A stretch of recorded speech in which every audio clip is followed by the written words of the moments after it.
Stock markets में कभी कभी ऐसा हो सकता है कि मान लीजिए आपने किसी कंपनी का स्टॉक बाय किया है, पैसे तो आपके अकाउंट से तुरंत कट जाते हैं, पर T+2 में जब उस स्टॉक की डिलीवरी आपके अकाउंट में रिफ्लेक्ट होनी थी, ऐसा नहीं होता है और वो जो स्टॉक्स हैं वो शॉर्ट रिसीव किए गए हैं। ऐसे केसेस में NSE आपकी सहायता कैसे करता है, हम इस वीडियो के थ्रू इस पूरे सिस्टम को समझेंगे और मैं आपको ये भी बताऊंगा कि कैसे as a buyer of a particular stock आप कुछ सिचुएशंस में बिना कुछ किए 3 से 4 दिनों के अंदर ही 20% प्रॉफिट कमा सकते हैं। सो इस पूरे मजेदार कॉन्सेप्ट को समझने के लिए आपको इस वीडियो को एंड तक देखना पड़ेगा।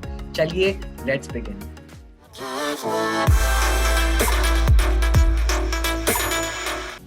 Hello traders and investors, welcome to mister market वाला's चैनल। मैं हूं कपिल गुप्ता, मिस्टर मार्केट वाला। फ्रेंड्स, सबसे पहले आप मेरे चैनल को लाइक कर लीजिए, सब्सक्राइब कर लीजिए, ताकि जब भी मेरा नेक्स्ट वीडियो आए आपको टाइम से उसका नोटिफिकेशन मिल जाए। So friends, buying and selling के प्रोसेस में सिर्फ बायर और सेलर इन्वॉल्व नहीं होता है। स्टॉक मार्केट्स में ब्रोकर्स इन्वॉल्व होते हैं, बायर और सेलर दोनों के, और NSE या BSE जिस भी एक्सचेंज पे आप ट्रेडिंग कर रहे हो वो एक्सचेंज इन्वॉल्व होती है। सो मान लीजिए मैंने 1 नवंबर को सुबह सुबह जिलेट के 100 शेयर्स का ऑर्डर पंच किया है and the price is 5,000 rupees. So 5,000 into 100 यानी 5 लाख रुपए का जो बिल है वो मेरे अकाउंट से डिडक्ट हो चुका है एंड आई एम एक्सपेक्टिंग कि 3 तारीख को मेरे अकाउंट्स में वो शेयर्स रिफ्लेक्ट हो जाएंगे, 100 शेयर्स।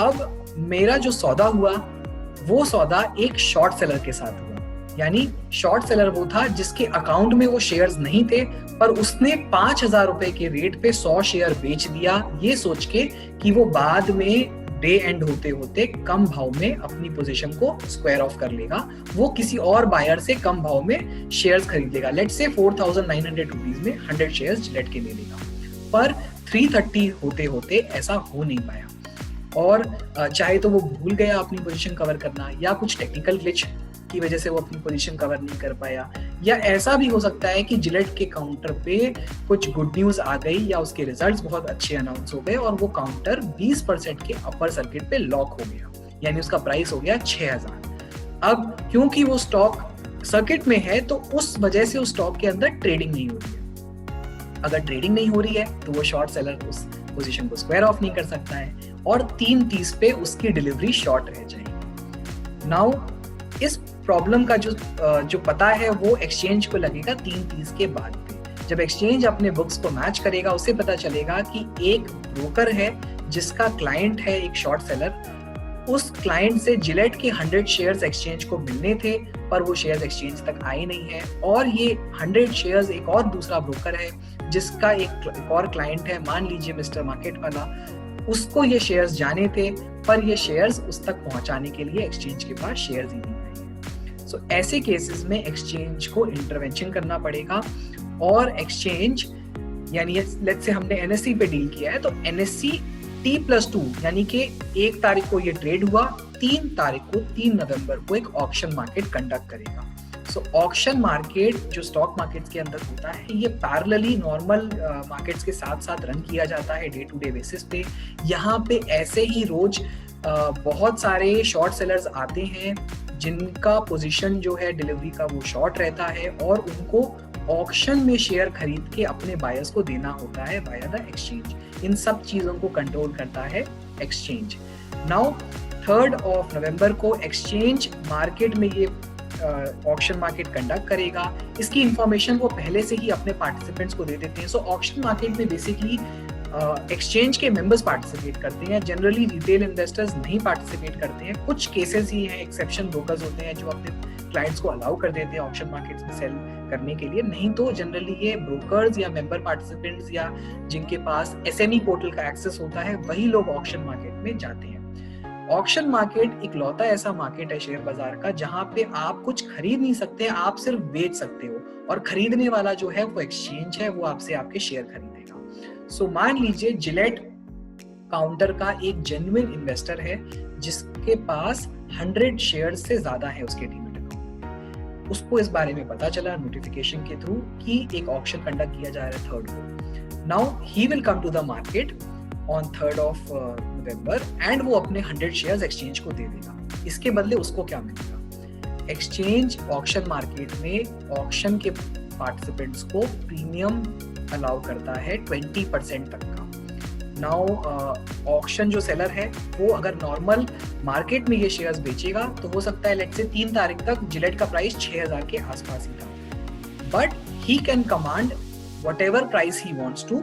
अगर डिमांड बहुत ज्यादा है और सप्लाई बहुत कम है, अप टू 20%, यानी वो 7200 रुपए तक चार्ज कर सकता है अगर मान लीजिए डिमांड बहुत ज्यादा है शेयर्स की, और वही इकलौता आदमी है जो स्टॉक की डिमांड को पूरा कर रहा है ऑक्शन के अंदर। सो ऐसे केसेस में लेट्स से ये ऑक्शन सेलर आता है, इसने 100 शेयर्स टेंडर कर दिए एक्सचेंज को और इसने 7200 रुपए का प्राइस कोट किया, क्योंकि 3rd ऑफ नवंबर को 6000 रुपए प्राइस था।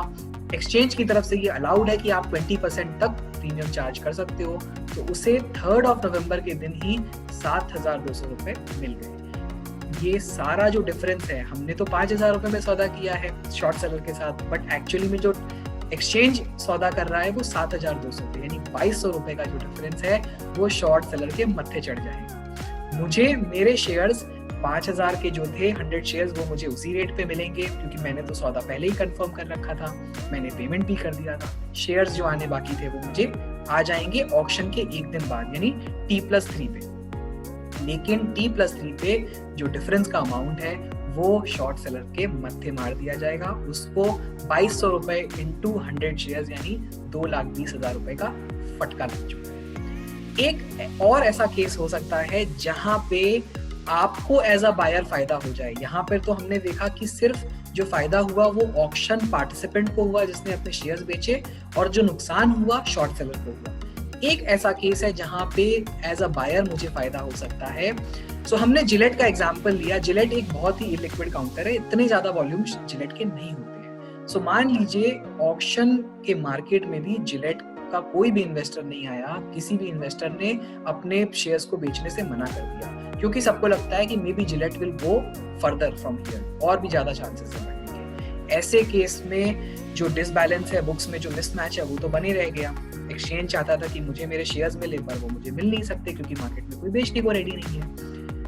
ऐसे केस में एक्सचेंज के पास एक प्रोविजन है, एक्सचेंज मुझे ऑफर करेगा 20% प्रीमियम, जो भी लास्ट मार्केट का जो प्राइस था जिलेट का पिछले 2 दिनों का, यानी T+0 जिस दिन मैंने ट्रेड किया है 1 नवंबर को, और नवंबर 3 को जिस दिन ऑक्शन मार्केट कंडक्ट हो रहा है, इस 2-3 दिन के अंदर, 1 से 3 दिन के अंदर जो भी मैक्सिमम प्राइस है जिलेट का, उसके ऊपर मुझे 20% एज अ पेनल्टी मुझे एक्सचेंज पे करेगा, क्योंकि एक्सचेंज का ये काम है कि वो ओवरलुक करे बायर सेलर्स का जो भी ट्रांजैक्शन है वो सही से हो, और बायर को उसके शेयर्स मिले, सेलर्स को उसका पैसा मिले। पर ऐसा नहीं हो पाया है, इसलिए एक्सचेंज बायर को उसके प्रॉब्लम्स के लिए या उसके मिसमैच के लिए कंपेंसेट करता है वाया 20% रिटर्न्स।